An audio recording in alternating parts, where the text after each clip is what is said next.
Alrighty, so we're going to keep our going our conversation here on arithmetic sequences and series. This is kind of our part 2 here. The first thing that we're going to start with is something called an arithmetic mean. So almost mean like meaning an average, like things in between in the middle. So what arithmetic means are, just means in general, are the terms in between.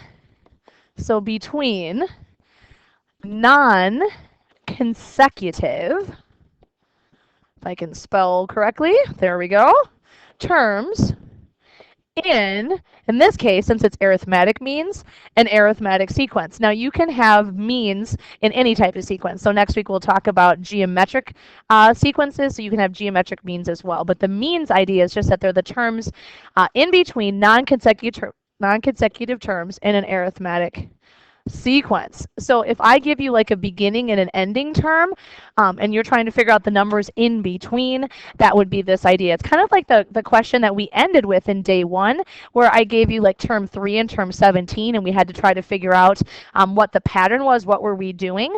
This is the same kind of arithmetic. So I want you to write a sequence that has 5 arithmetic means in between 21.8, 2, 3, 4, 5, and negative 10. So you're starting with your A1, then this would be A2, A3, A4, A5, A6, and A7. So the 7th term. So if there's 5 means, that means there's 5 terms in between the beginning and the end. So basically, you know your ending term, you know your starting term, and you actually know your number of terms. It would be 7 total, right? Because you have a beginning and an ending, and then the 5 in between. So we have enough to be able to go back and solve for that D. Now, I'm guessing a lot of you would just do the arithmetic, find the difference between the starting and ending, and then divide by how many differences you need. And when you look at the work that you end up doing to solve, it is exactly that. So if you take a peek at what you would do to solve for D in the equation, you would end up subtracting 21.8, which is exactly what you're doing to try to find out the distance between negative 10 and 21.8, which would be negative 31.8.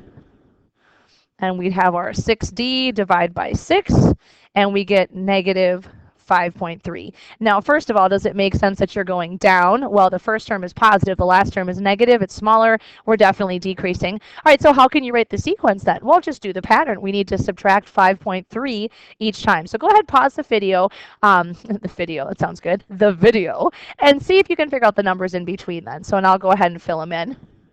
So we'd have 16.5, and then 11.2, 5.9, 0.6, negative 4.7, and if you go 5.3 more, boom, there you are at negative 10. So we can have a way to find that. So a mean is just numbers in between non-consecutive terms. Okay, so we're going to transition into the last topic we need to talk about, and that's what if we were trying to figure out a total, not just how many numbers are in each particular spot in the sequence. What if we wanted to get a total of all of those values? Let me give you an example. Say there's an auditorium. This was kind of one of our practice MCAs, I think.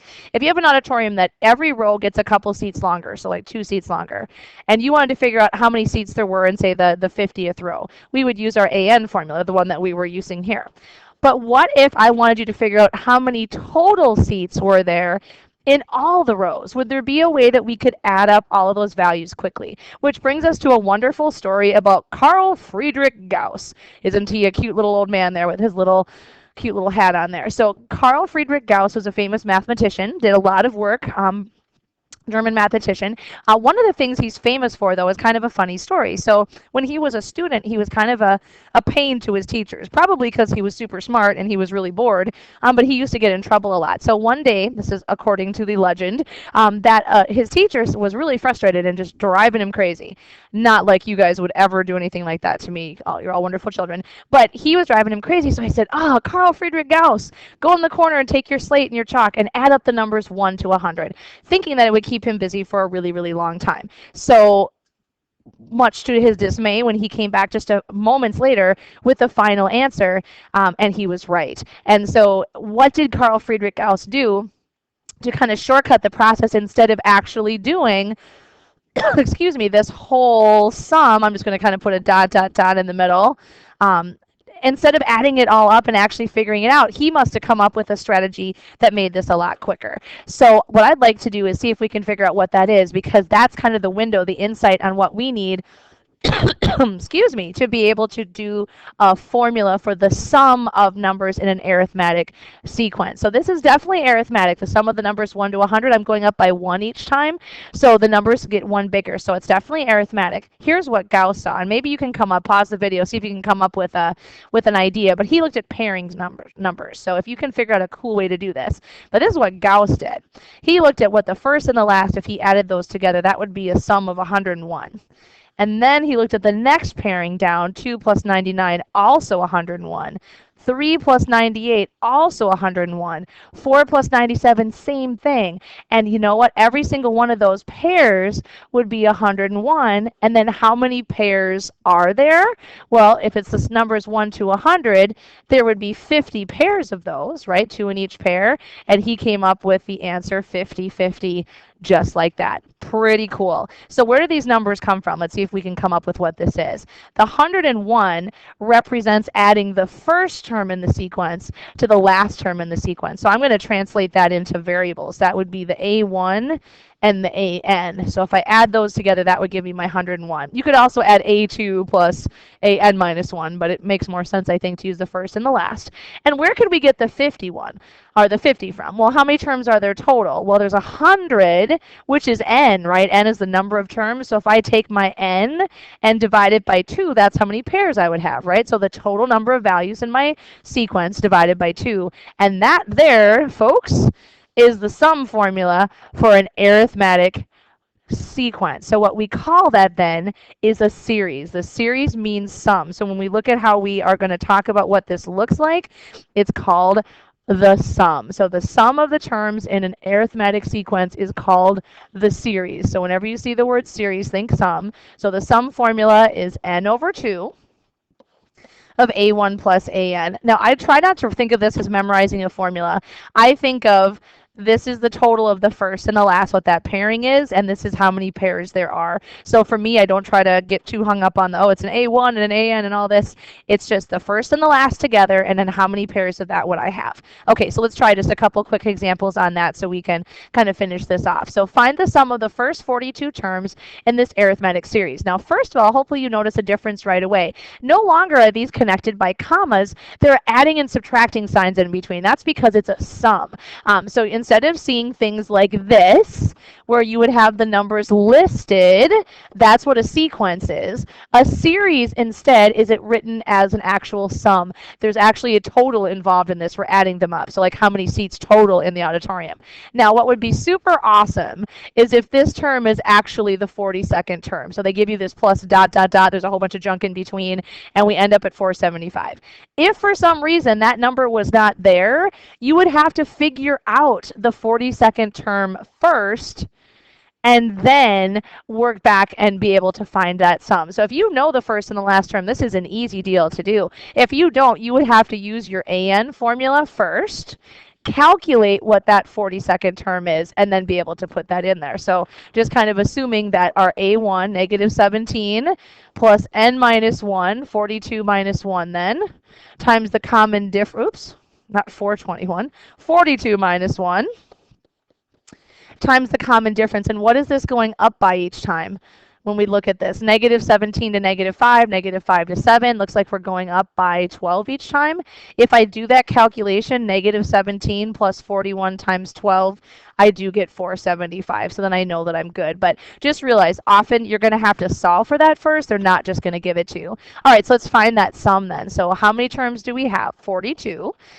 And so it means we're going to have 42 over 2 pairs, or 21 pairs of, okay, what are we adding together? Well, negative 17, A1, plus AN, which is 475. So we're going to have 21 pairs of 458, which would give us a grand total of 9618. It's a really easy calculation to make if we know that ending and first term, because we know how many pairs we have. Now, it is possible for this number, this n over 2, to be a decimal. If we have an odd number in our set, totally fine, because that middle would have, we'd be off by 1. Okay, so for our last one, All right, so for our last one, we're going to go ahead and talk about kind of using both of those formulas together. So we're going to look through and decide how can we sort of combine them. In the last one, we definitely used the nth term formula if we needed to find that last term, but sometimes we can actually use both formulas in conjunction with one another in other ways as well. So not just finding an nth term and then using it to find the sum. So let's take a look and see what we know. It says the number of terms is what we're trying to find. So we want to see how many terms there are in this sequence. So what we're trying to find is n. And you know the sum of this series is 1200. You know the first term, A1, is 10, and the common difference is 10. Okay, so that's all they're telling us. So I'm going to go ahead and write down the two formulas I have at my fingertips here to be able to deal with this and see if there's something that we can do to kind of put this all together. Can we use one to help us find the other? Okay, so I'm going to go ahead and substitute in everything I know. I do not know my last term, so I don't have an AN. I have a first term, that's 10, and I have a common difference, and that's 10. So in my first equation, I have a couple numbers, but I don't have all of them.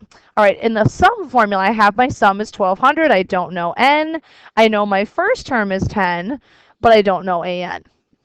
Okay, so take a look at the scenario we have. We have two equations and two unknowns.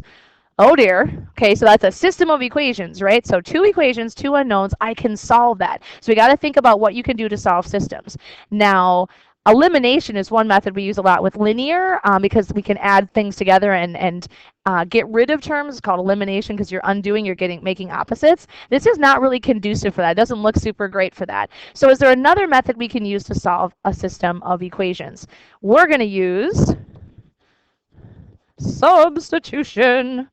Right, because we can take a value in one equation and substitute or replace into the other one. So I'm going to simplify over here a little bit and see what I can do in both of the equations actually to make this better. So I'm going to go ahead and distribute, put my like terms together. It ends up that an is the same as 10n. All right, in this other equation, let's see what we can do here. I think that I can take this 10n, that's what an is equal to, and substitute or replace into the other equation then 10n for the a sub n, for that nth term, because then I'd have an equation that only uses n. And that's what I'm trying to solve for, right? How many terms? So the idea of substitution with these two equations is I can replace, so I have only one variable. The reason I can't solve this is because there's two. So let's go ahead and do that. So 1200 equals n over 2, and I have 10 plus 10n. Okay, now a couple ways to proceed. You can just distribute because it works out pretty well. Some people just times by 2 right away to get rid of the 2, but I think it's going to work out pretty well. I would get 5n plus 5n squared, right? So n times 10 over 2 and then n times 10n over 2. What degree equation is that? It's degree 2. Okay, so how do we solve degree 2 equations? Let's see if we can figure out a way that we can solve that degree 2 equation. Well, get everything on one side, set it equal to 0, and then if it's factorable, great. If it's not, then we have to use quadratic formula. So if it's degree 2, we have some methods we can use. I'm going to go ahead and pull out the GCF because I think that's going to make life a little bit easier here. So go ahead and pull out the GCF. So we need two numbers that, oops, forgot the, what am I doing? That's supposed to be an n, plus n minus 240. I want two numbers that multiply to negative 240 and add to 1. So they're 1 apart, which makes it a lot easier. And if it's negative, I know there's going to be one of each sign. Let's see. So we need to do some guessing and checking. They're 1 apart. 10 times 10 is way too small. That's 100. 20 times 20 is 400. That's too big. So these numbers have to be between 10 and 20. Guess and check. See what you come up with. I think this is what I'm doing. Double check. I think that multiplies to 240. So that means I get two possible answers.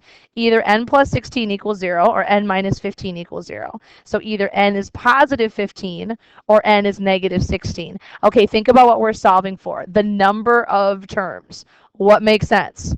Can't have a number of terms that's negative, so the only thing that I could do then is be able to say that there are 15 terms in this series, so there's 15 terms altogether. Now, it didn't ask you for it, but you could also now go back and figure out what an is, right? Because when we do substitution, once we know what one of our values is, we can go back and substitute that in, And I could actually figure out that the last term in my sequence then would have been 150. So you could actually say that too. So it's really kind of cool. You can use these in conjunction with one another as well. You can use systems of equations. So this kind of part two, a couple things. Means, what that is the numbers in between non-consecutive terms, and then being able to use the sum formula, the sum of these finite arithmetic sequences.